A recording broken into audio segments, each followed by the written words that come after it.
All right, let's address that going to the bathroom scene at the beginning of A Night of Seven Kingdoms, because there is some symbolism there, some imagery, but I don't think the hidden message of it is what I've heard a couple times here on TikTok already about it being the showrunners saying that's what they think of House of the Dragon or the Game of Thrones shows and how theirs is going to be so much better. That's not the meaning that's behind it. So there'll be some spoilers for A Night of Seven Kingdoms in here, and maybe for like Dunk's life as a whole.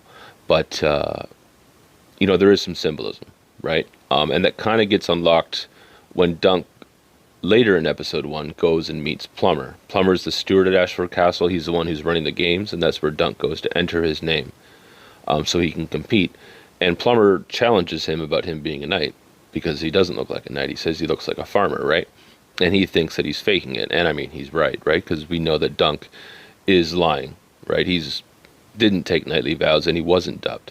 When Plummer asks him about that and asks if there were any witnesses to him being knighted, Dunk says, oh, well, there was a robin up in the tree and that was the only witness.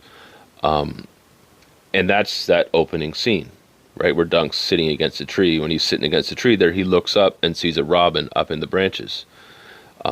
So when Dunk's asked about being a knight, right, and his dubbing, he thinks back to that scene. That's what he pictures in his head when he thinks about it. And that's where I think some of the symbology for the show, or like the hidden message is, right? Because one of the themes, or sorry, not one of the themes, the theme for A Night of Seven Kingdoms is what it means to be a true knight, right? And one of the points of Dunk's life, right, and his kind of quest for knighthood, is that he's not a knight because of the vows, right? He's not a knight because he was dubbed. He's a knight because of what he does, right? Because of his actions, because he acts like a knight, right? So it's not that like Dunk's not a knight, right? But at the end of the story, he definitely is a knight. He just didn't take the vows, right? And the whole point of that opening scene is because, what he's doing up against that tree, that's what a knight's vows mean, without all the rest, right? And that's what being dubbed means, without actually acting like a knight, right? You think of knights such as Arya Brightflame, right? Or Stefan Fossaway, right? The Dundarian knight, right? Manfred Dundarian.